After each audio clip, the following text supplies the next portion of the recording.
Environment and ecology and biodiversity. Basic ये 3 हमारी terms हैं। सबसे पहले आगे बढ़ने से पहले कि हमें पढ़ना क्या है और क्या है, बेसिकली इसके अंदर हम समझते हैं कि हमारा ओवरव्यू क्या है, इसके अंदर चीजें क्या पूछी जाती हैं। इसमें आते हैं सबसे पहले तो एनवायरमेंट वर्ड क्या होता है, इकोलॉजी क्या होती है, कुछ बेसिक टर्म्स जो होती हैं वो पूछी जाती हैं, क्या क्या टर्म्स यहाँ पे यूज की जाती हैं इस रिस्पेक्ट में, इस पूरे के पूरे उसमें क्या क्या बायोडाइवर्सिटी हॉटस्पॉट्स बने हुए हैं भारत के अंदर। हमारे भारत में काफी सारे हॉटस्पॉट एरियाज बने हुए हैं बायोडाइवर्सिटी को लेके। तो बायोडाइवर्सिटी के वो जो है हॉटस्पॉट बने कहाँ पर हुए हैं वो इसके अंदर कवर करते हैं हम लोग। ठीक है, उसके अलावा जितना भी इसके अंदर फैक्चुअल इंफॉर्मेशन है, जैसे कि कुछ बेसिक टर्मिनोलॉजीज आएंगी, कुछ आएंगे इसके अंदर नेशनल पार्क्स, वाइल्ड लाइफ सैंचुरीज, इसमें आएंगे वेटलैंड्स जो हमने पढ़े थे रामसर साइट्स वाले केस में, वो सब इसके अंदर आएगा। Pollution, environmental pollution, environmental pollutants, कौन से ऐसे सब्सटेंस हैं दैट कॉजेज यहाँ पे जो है एनवायरमेंट के यहाँ पर कॉज करते हैं, वो सारे टॉपिक्स आएंगे इसके अंदर। उसके बाद इन सबको जो है ठीक करने के लिए क्या क्या मेजर्स उठाए गए हैं, प्लस इनसे रिलेटेड कुछ कॉन्फ्रेंसेस भी कौन सी, जो कि इंटरनेशनल लेवल पे हुई हैं, जो कि अब तक के उसमें जो है इंटरनेशनल लेवल पे कुछ टर्मिनोलॉजी जो कुछ कॉन्फ्रेंस और समिट्स ऑर्गेनाइज किए गए हैं, वो सारी चीजें। ठीक है, बायोडाइवर्सिटी के ऊपर है, कुछ अलग अलग कॉन्फ्रेंसेस ऑर्गेनाइज्ड हैं। आईयूसीएन की एक लिस्ट प्रिपेयर होती है, वो आईयूसीएन क्या है, वो लिस्ट कैसे कौन प्रिपेयर करता है, कौन से एनिमल्स को किस सारी कैटेगरी में डाला जाता है, वो सारी चीजें आती हैं इसके अंदर। ये बेसिकली कुछ इंपॉर्टेंट टॉपिक्स हैं जो बेसिकली हम इसके अंदर एनवायरमेंट और इकोलॉजी या बायोडाइवर्सिटी वाले टॉपिक में कवर कर सकते हैं। ठीक है, ये बेसिक चीजें आती हैं इसके अंदर। बायोटिक कंपोनेंट्स क्या हैं, ए बायोटिक कंपोनेंट्स क्या होते हैं, ये चीजें आती हैं इसमें। ठीक है, उसके अलावा क्या फैक्टर्स इफेक्ट करते हैं, क्या लेवल्स हैं, बायोस्फीयर क्या होता है, और कितने कितने इसके अंदर लेवल्स आते हैं जहां से फ्लो ऑफ एनर्जी होती है। फ्लो ऑफ एनर्जी समझ रहे हो कि एक लेवल से दूसरे लेवल पे एनर्जी जो फ्लो होती है वो किस तरीके से होती है। पॉल्यूशन कितने तरीके का होता है, उनका इफेक्ट क्या पड़ता है, उनको ठीक करने के मेजर्स क्या है। सॉइल पॉल्यूशन है तो उसको कंट्रोल करने के मेजर्स क्या होंगे, ये सारी चीजें आएंगी इसके अंदर। कंट्रोलिंग होता किसकी वजह से है, रीजंस क्या है और कैसे कंट्रोल किया जा सकता है। बेसिकली ये सारी चीजें हम पढ़ते हैं इस पूरे केस के अंदर।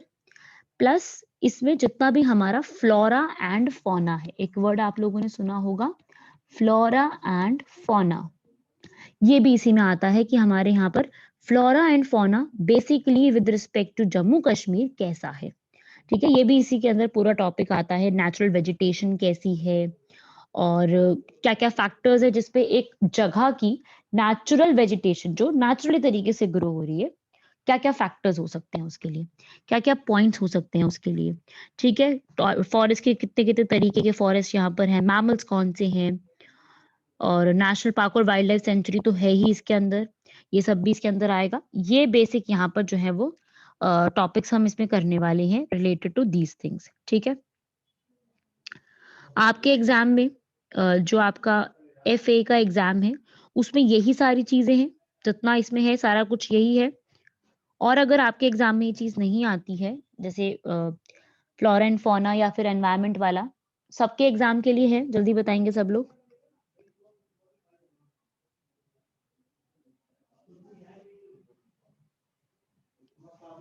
आई होप सबके एग्जाम के लिए ये एप्लीकेबल है ये टॉपिक, एनवायरमेंट और इकोलॉजी।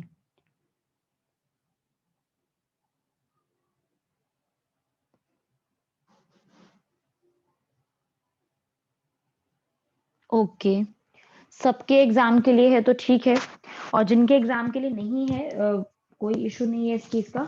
वो भी अगर पढ़ना चाहे तो पढ़ सकते हैं, अदरवाइज उनका नहीं है क्लास तो वो क्लास भी लीव कर सकते हैं। जिनके एग्जाम के लिए है ये चीज, जिनके एग्जाम में आ रही है ये चीज, वो यहाँ पे कर सकते हैं। बाकी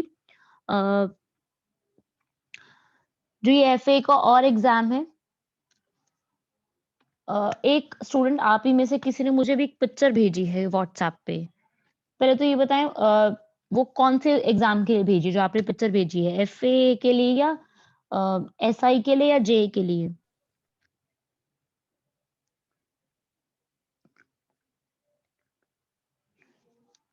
क्योंकि उसके अंदर ये एनवायरनमेंट वाला टॉपिक नहीं है, तो जिसके लिए नहीं है they can leave the class. चलिए हम लोग स्टार्ट करते हैं इस टॉपिक को। सबसे पहले समझते हैं कि ये टर्म्स जो लिखी हैं ये होती क्या हैं। What is environment, what is ecology, ये टर्म्स क्या होती हैं और इसका इसका क्या रेलिवेंस है हमारे लिए, हमें क्या पढ़ना है इसके अंदर। सबसे पहली टर्म आती है यहाँ पर इकोलॉजी। सबसे पहली टर्म है इकोलॉजी। इकोलॉजी वर्ड को पहले तो समझते हैं कि इकोलॉजी होता क्या है।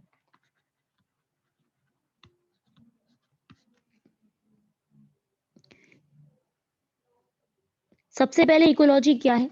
जो भी हमारे आसपास के ऑर्गेनिज्म हैं उनके साथ हमारी जो साइंटिफिक स्टडी है, scientific study with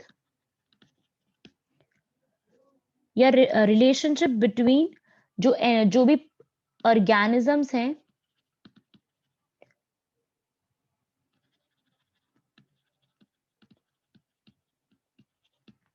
ecology is basically जो ऑर्गेनिज्म है, चाहे वो कोई भी ऑर्गेनिज्म हो, छोटे से छोटा कोई ऑर्गेनिज्म हो, प्लांट्स हो, एनिमल्स हो, बहुत छोटे से ऑर्गेनिज्म हो, माइक्रो ऑर्गेनिजम्स हो, हर एक ऑर्गेनिज्म की अपने एनवायरनमेंट के साथ कैसी रिलेशन है, दैट इज द इकोलॉजी। उस चीज की स्टडी को बेसिकली हम इकोलॉजी कहते हैं, राइट? कि एनवायरनमेंट और उसके जो उसमें एनवायरनमेंट में रहने वाले जो भी ऑर्गेनिज्म है, चाहे वो ऑर्गेनिज्म बहुत छोटे हों, चाहे वो एक मैन हो, चाहे वो छोटा सा माइक्रोब हो, उन सब के जो एक आपस में रिलेशन है that is known as ecology. इन सब की स्टडी को इकोलॉजी कहते हैं बेसिकली। ठीक है, किस तरीके से जो है एनवायरनमेंट का यूज होना चाहिए, और इसकी आप सीधी डेफिनेशन लिख सकते हो, it is a scientific study of organisms with environment, of living organisms with each other, और उनके एनवायरनमेंट के साथ उनका किस तरीके का रिलेशन है, उसे कहते हैं हम इकोलॉजी। इकोलॉजी का हिस्ट्री क्या है वो सब हमें नहीं पढ़ना, कैसे इकोलॉजी निकल करके आई, that is we don't have to study. अच्छा, इसके बाद हम नेक्स्ट टर्म आती है एनवायरनमेंट। अब एनवायरनमेंट क्या होता है? एनवायरनमेंट वो चीज होती है जो हमारे आसपास की सराउंडिंग्स है। Environment is sum total of living, हमारे आसपास के लिविंग, नॉन लिविंग, जितने भी नॉन लिविंग लिविंग कंपोनेंट्स हैं, ऑर्गेनिजम्स हैं, जितने भी आसपास के इवेंट्स हैं, everything that that is related to the environment. ये सारी चीजें क्या कहलाती हैं? एनवायरनमेंट कहलाती हैं। जो हमारे आसपास की जितना भी चीजें हैं, चाहे वो लिविंग है, नॉन लिविंग है, वो सब एनवायरनमेंट है, चाहे वो बायोटिक है और एबायोटिक है। ठीक है, बायोटिक और एबायोटिक भी आपको पता होगा, बायोटिक कंपोनेंट्स और abiotic components.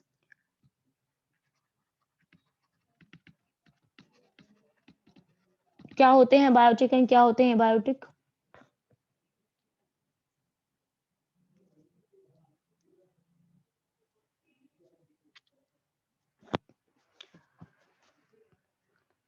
Biotic living, right?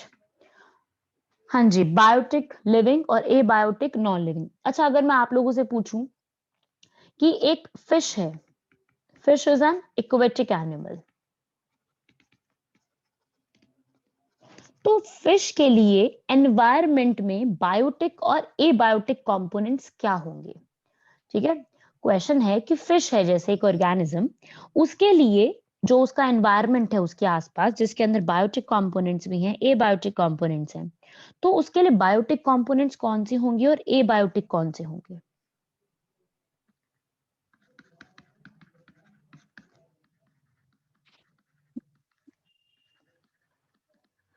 If you take an example of only fish.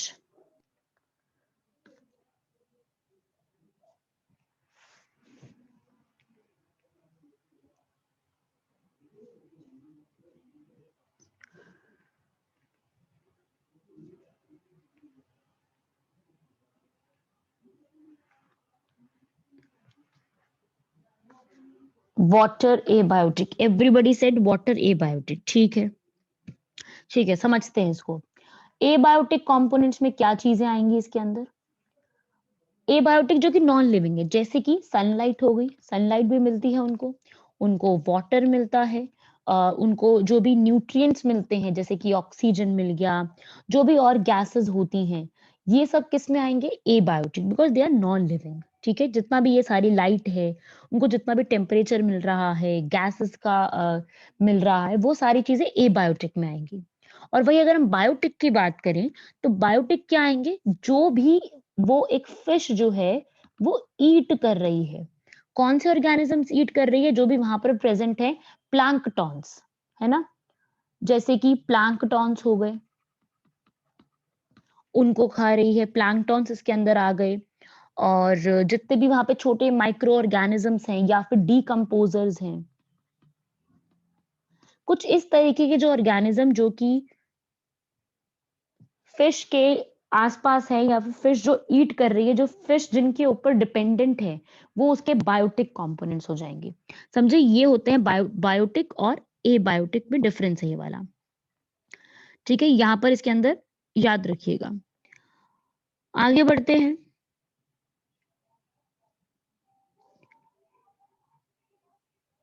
आगे इसके अंदर देखेंगे कि और क्या चीजें आती हैं इसके अंदर। इसके अंदर बेसिकली कुछ टर्मिनोलॉजीज होती हैं जो इसके अंदर यूज की जाती हैं, जो एग्जाम में जिनसे पूछा जा सकता है क्वेश्चन। कुछ टर्मिनोलॉजीज होती हैं, जैसे कि एक वर्ड आप लोगों ने यहाँ पर जरूर सुना होगा, biomes, BIOMES, biomes, ecotone, system, ये सब समझते हैं। सबसे पहले आपको समझना पड़ेगा बायोस्फेयर। बायोस्फेयर क्या होता है? हमारे अर्थ के पूरे 4 स्फेयर्स हैं। कौन कौन से? एक है हाइड्रोस्फेयर, लिथोस्फेयर, एटमॉस्फेयर और एक बायोस्फेयर। बायोस्फेयर वो जगह है जहां पर हम लोग रह रहे हैं, जहां पे जितने भी लिविंग ऑर्गेनिजम्स है वो एनवायरनमेंट के साथ मिलजुल कर सारे लिविंग ऑर्गेनिज्म साथ में रह रहे हैं। तो इस बायोस्फेयर में जो है यहाँ पर एक ऐसी जगह जहां पर प्रॉपरली स्ट्रक्चर डिफाइंड है, वही है इकोसिस्टम।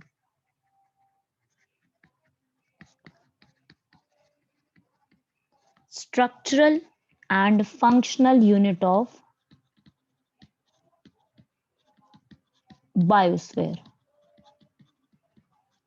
बायोस्फेयर जो पूरा एरिया है जहां पे लिविंग ऑर्गेनिजम्स रहते हैं, उन सब की एक स्ट्रक्चरल, पूरा एक स्ट्रक्चर डिफाइंड है। लेकिन एक्वाटिक एनिमल्स हैं तो वो पानी में रहेंगे, मैन है तो वो पानी में नहीं रह सकते, they live on the land area.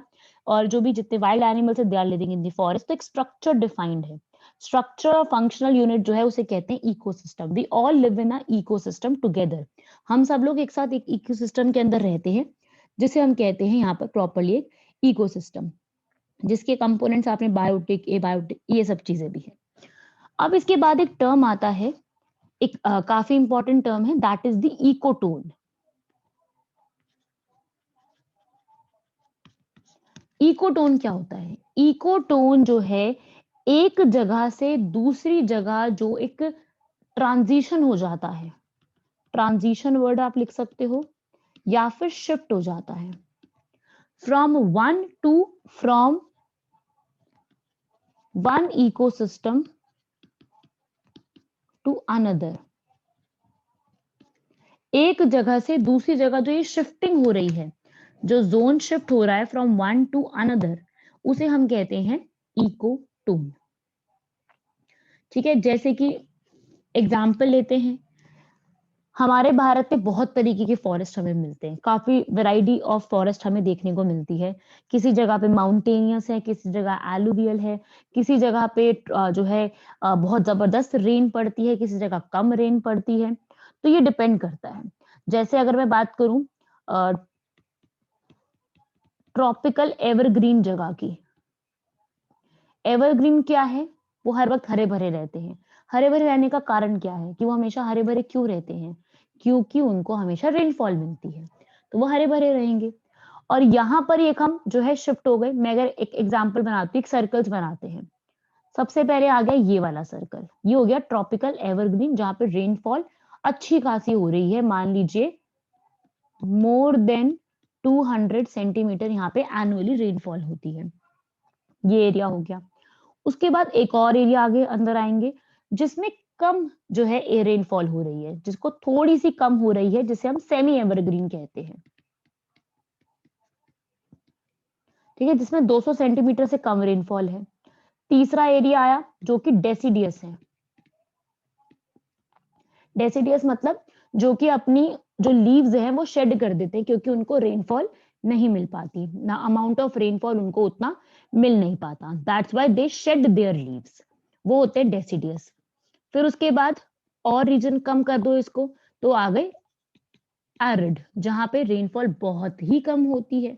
वो आ गए एरिड रीजन, जहां पे सूखा पड़ जाता है तो धरती के ऊपर दरारें पड़नी शुरू हो जाती है। धरती थोड़ी सी सूखे पड़ने की वजह से वहां पे लाइंस पड़नी शुरू हो जाती है, वो एरिड हो गया।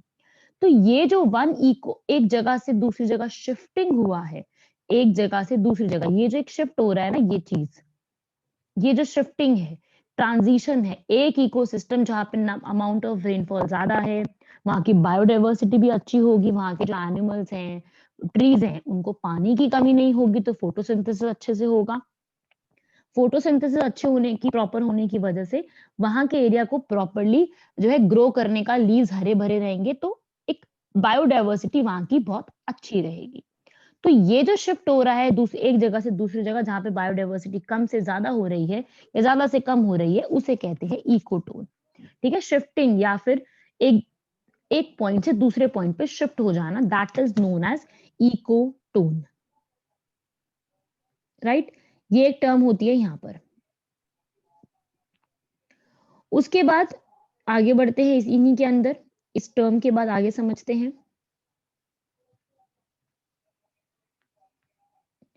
अगली टर्म आती है इसके अंदर बायोम, BIOME। होता क्या है biome? The terrestrial part,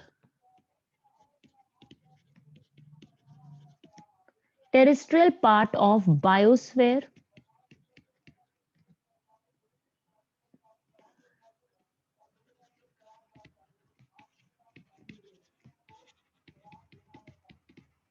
which can be divisible into huge regions।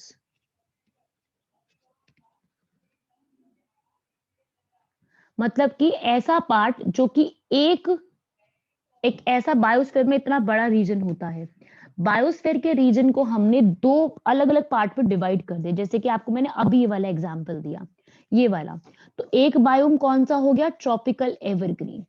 ये पहला बायोम हो गया, क्योंकि ये सारे एरिया एक जैसे हैं। ये सारे एरिया में क्या है, पूरा का पूरा यहाँ पर सारे आपको जो पेड़ मिलेंगे, जो भी एनिमल्स मिलेंगे, जितनी भी स्पीसीज मिलेंगी, फ्लोरा एंड फौना की, प्लांट्स और एनिमल्स की, वो आपको प्रॉपरली हरे भरे मिलेंगे यहाँ पर। यहाँ पे ट्रीज जो है उनकी शेप कह लो या फिर उनका जितना भी एरिया है वो प्रॉपर वेल डिफाइंड मिलेगा। उसे कहते हैं वन बायोम। बायोस्फेयर का टेरेस्ट्रियल एरिया जिसको हमने डिवाइड कर दिया है तो पूरा ही बहुत बड़ा इकोसिस्टम। इकोसिस्टम या बायोस्फेयर को हमने टुकड़ों में डिवाइड कर दिया है, और उन रीजन्स को हम कहते हैं बायोम्स। जैसे एक रीजन हो गया ट्रॉपिकल एवरग्रीन, दूसरा रीजन हो गया सेमी एवरग्रीन, तीसरा हो गया डेसिडियस, चौथा हो गया एरिड। तो ये जो डिविजन्स हुई हैं, इन्हीं कहते हैं हम बायोम्स। और जो इसमें शिफ्ट हो जाता है इस डिविजन्स के अंदर, वन प्लेस से दूसरी प्लेस में जो शिफ्टिंग हो जाती है, दैट इज नोन एज ये इकोटोन। जो शिफ्टिंग हो रही है वन एक प्लेस से दूसरी जगह पे, राइट। तो यहाँ पर ये टेरेस्ट्रियल पार्ट है। वन मोर पॉइंट यहाँ पे नोट कीजिएगा, सिर्फ टेरेस्ट्रियल पार्ट की बात हो रही है, हम यहाँ पर एक्वाटिक की बात नहीं कर रहे हैं। तो अपने नोट्स में ऐड कीजिए वन पॉइंट, इसको स्टार बना के लिखिएगा, aquatic zones are not classified under biomes। मैंने आपको वहां डेफिनेशन में लिखवाया टेरेस्ट्रियल, दैट मीन्स एक्वेटिक जितने भी जोन है वो इसके अंदर क्लासिफाई नहीं किए जाते, वो इसमें आते ही नहीं है। एक्वेटिक जोन्स को हम बायोम्स नहीं कहते हैं।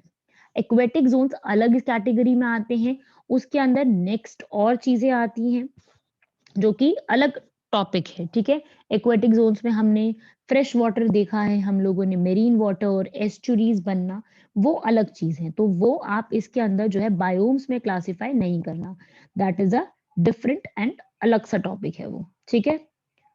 तो ये चीज याद रखिएगा, आपने जितने भी टर्म्स पढ़ी हैं, इकोटोन, बायोस्फीयर, इकोलॉजी, ये सारी चीजें, ठीक है। बायोस्फीयर क्या है? जहां पे आप रह सकते हो, जहां पे लाइफ एग्जिस्ट करती है, और उस बायोस्फीयर को हमने डिवाइड किया है बहुत सारी चीजों में। क्या डिवाइड किया हमने? उसको बायोम्स में डिवाइड किया, इकोटोन में डिवाइड किया, एनवायरमेंट में डिवाइड किया, बायोटिक एबायोटिक कंपोनेंट्स में डिवाइड किया। उन्हीं की ये सारी डिविजन चल रही हैं, ये सारी चीजें इन्हीं टॉपिक्स की डिविजन है यहाँ पर, ठीक है। तो ये बेसिक कॉन्सेप्ट है सारा, हमारे सराउंडिंग्स में क्या चीजें प्रेजेंट होती हैं, क्या है ये सारी चीजें, इसी से यहाँ पर हम यही चीजें यहाँ पर लिखी हुई हैं, ठीक है। बढ़ते हैं इसी में आगे।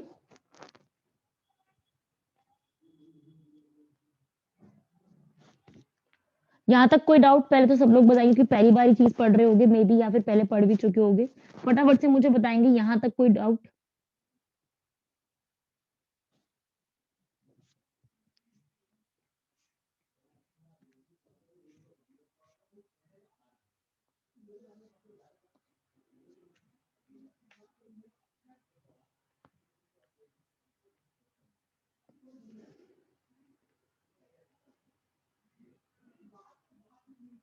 ओके क्लियर, ठीक है। इकोटोन क्या समझ नहीं आया? इकोटोन, इकोटोन अगर समझ नहीं आया तो वो सीधी सी एक टर्म होती है कि आप एक जगह से एक एरिया से दूसरी जगह एरिया में शिफ्ट हो रहे हो, एक बायोम से दूसरे बायोम में शिफ्ट हो रहे हो, ठीक है। एक बायोम जो है पूरा, उस बायोम से दूसरे बायोम में आप शिफ्ट कर रहे हो, that is known as ecotone, shifting, transition होना, ठीक है। उसके आगे बढ़ने से पहले छोटी सी कुछ डेज लिखते हैं कि कब कब कौन सा डे सेलिब्रेट किया जाता है, जल्दी से मुझे बताएंगे। वर्ल्ड एनवायरमेंट डे कब सेलिब्रेट किया जाता है?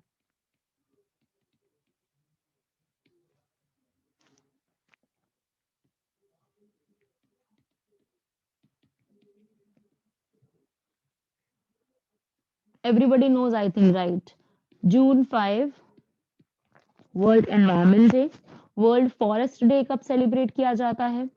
Forest day March 2, current affairs बनेगा आपका ये वाला। World animal day October 4, ozone day 16 सितंबर।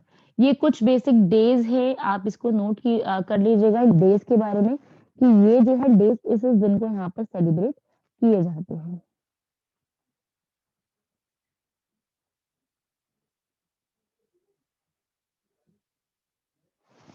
ओके, आगे बढ़ते हैं इसमें। ये वाला हम लोगों ने जो अभी देखा, दैट इज मोर और less relate to the biosphere के टॉपिक्स पे।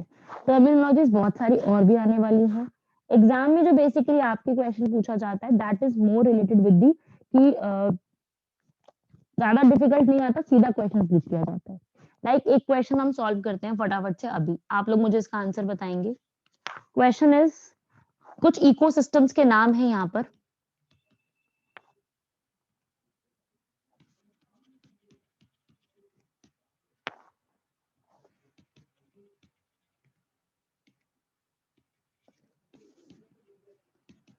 These are the 4 ecosystem. Now you have to identify कि इनमें से कौन सा इकोसिस्टम है जो कि एक्वाटिक इकोसिस्टम को रिप्रेजेंट कर रहा है. Which of the above ecosystem is representing the aquatic ecosystem? Options are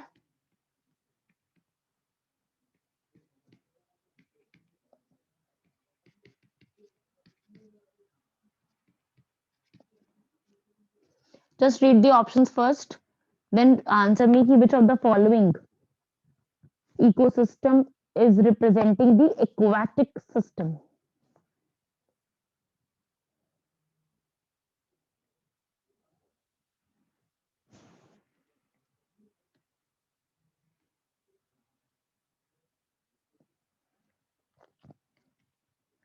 जिन्होंने भी डी आंसर बोला है फोर्थ वाला delta, that is the wrong answer रहेगा सेकंड, ये दोनों ऑप्शंस.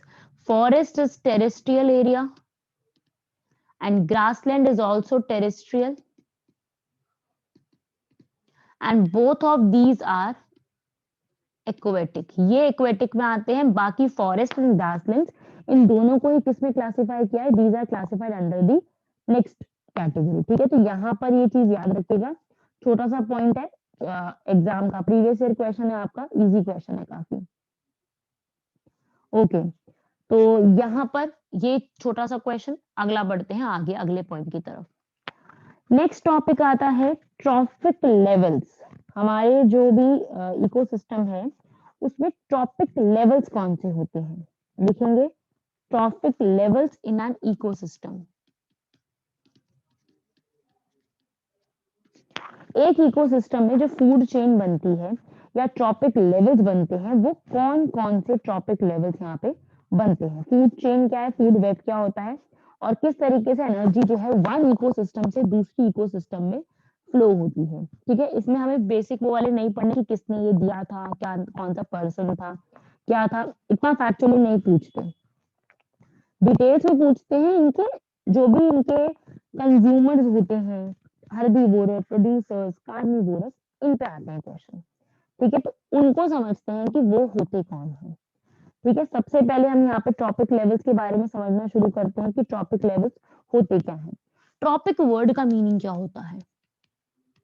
ये जो ट्रॉपिक है या ट्रॉफ वर्ड है, TROPH, इसका मतलब होता है फीडिंग, फीड करना. ठीक है, तो फीडिंग लेवल जो है वो कैसे होता है, ठीक है, उसे कहते हैं ट्रॉपिक लेवल्स.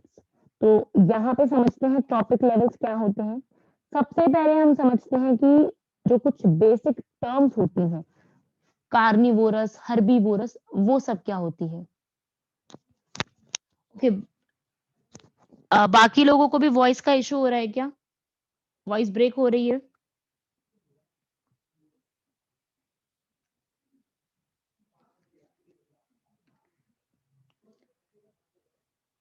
No ma'am.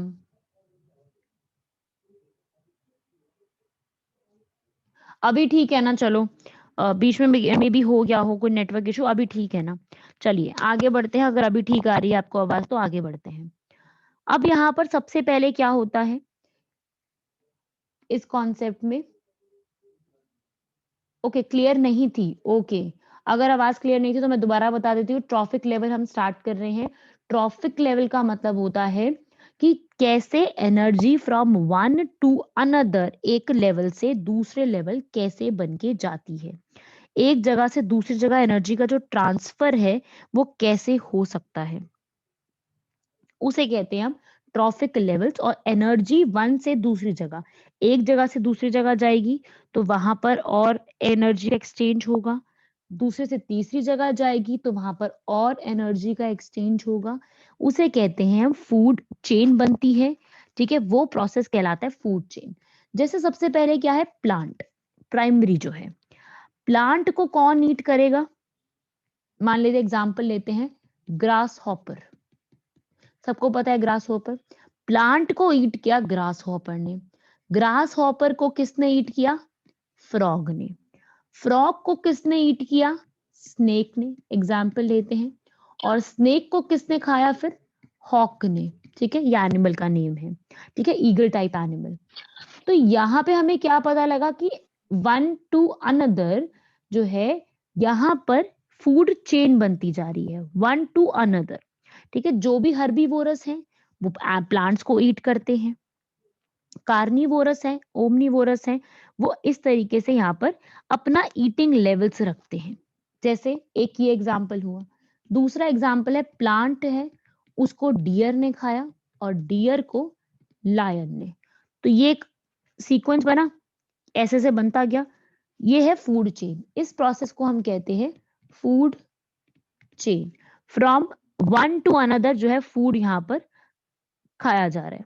इसी में और घुमा देंगे तो फूड वेब बन जाएगा। वो फूड वेब हमारे इतना सिलेबस में है नहीं। ठीक है, फूड वेब का टॉपिक एग्जाम के लिए भी उतना इंपॉर्टेंट है नहीं। ठीक है, फिर उसके बाद यहाँ पे क्या होगा, इन्हीं सब चीजों से एनर्जी का ट्रांसफर होगा from one to another, another to next, फिर नेक्स्ट से नेक्स्ट, यहाँ पे एनर्जी का ट्रांसफर होना स्टार्ट होगा। उसे हम कहते हैं ट्रॉफिक लेवल्स, क्योंकि आपको जीने के लिए क्या चाहिए, एनर्जी। और एनर्जी आपको कैसे मिलती है, इन्हीं चीजों से। एनर्जी गेन करने के लिए हमें यहाँ पर जो है वो इस तरीके से ट्रॉपिक लेवल्स बढ़ते जाते हैं। ठीक है, इसे कहते हैं एनर्जी फ्लो। तो यहाँ पर ट्रॉपिक लेवल जो बनते हैं उसका कुछ इस तरीके से यहाँ पे पिरामिड बनता है।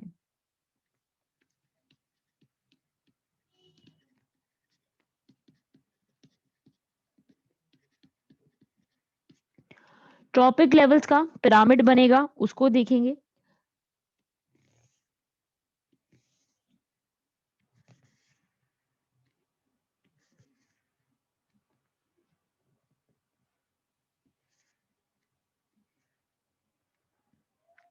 सबसे पहले यहाँ पे आते हैं प्रोड्यूसर्स, देन आते हैं हर्बीवोर, ओमनीवोर एंड कार्निवोर या फिर डिकम्पोजर्स। ठीक है, ये होता है बेसिक एक ट्रॉपिक लेवल। इसे कहते हैं first trophic level, this is the second, this is the third trophic level and this is the fourth trophic level. ठीक है, ये है ट्रॉपिकल एरिया। ट्रॉपिकल एक तरीके से बनते जाते हैं, इस तरीके से इसको बना दीजिएगा। प्रोड्यूसर्स, हर्बीवोर, जिनको हम यहाँ पर प्राइमरी कंज्यूमर्स भी कहते हैं। फिर आते हैं ओमनीवोर्स या फिर कार्निवोर भी लिख सकते हो यहाँ पर, जिन्हें हम कहते हैं सेकेंडरी कंज्यूमर्स। और एट लास्ट आते हैं यहाँ पर कार्निवोर या फिर इनको हम डिकम्पोजर्स भी कहते हैं। यहाँ पे बेसिकली आते हैं लार्ज कार्निवोर्स। यहाँ पे ये याद रखिएगा। ठीक है, यहाँ पर इस पूरे के पूरे जितना भी यहाँ पे बनाया है, इसमें एनर्जी एक्सचेंज हो रही है। मानते हैं कि जो प्रोड्यूसर्स थे उनके पास 10,000 कैलोरीज थी, एग्जाम्पल लेते हैं 10,000 कैलोरीज थी। ठीक है, अब यहाँ पर जो एनर्जी ट्रांसफर होगी तो यहाँ पर एनर्जी का लॉस होगा। ठीक है, 10,000 कैलोरीज थी प्रोड्यूसर्स पे, लेकिन जब वो सेकंड लेवल पे जाएगी तो 10,000 से वो क्या रह सकती है, 5,000। यहाँ पे एनर्जी का लॉस होगा। प्रॉपर पूरी energy transfer from one to another नहीं होती है, one to another loss of energy यहाँ पर होती है। ठीक है, बाय कितने परसेंट से, 10%। तो यहाँ पर आप एक एग्जाम्पल लेते हैं, हम प्रॉपर एग्जाम्पल लेते हैं। इसको मैं रब कर देती हूँ यहाँ पर। हम इसका मान के चलते हैं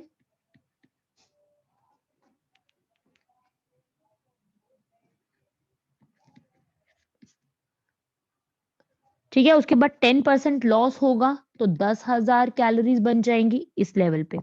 फिर 10% लॉस होगा कैलोरीज का थर्ड स्टेज के ऊपर, तो और यहाँ पे एनर्जी लेवल्स जो है वो और कम हो जाएंगे। तो यहाँ पे कितने बच जाएंगे, 1000 कैलोरीज। फिर लास्ट स्टेज जब आएगी वहां तक आते आते 100 कैलोरीज, जिसका 10%। एंड लास्ट अगर जो ऊपर और भी लेवल चाहते हैं जहां पर, तो वहां पे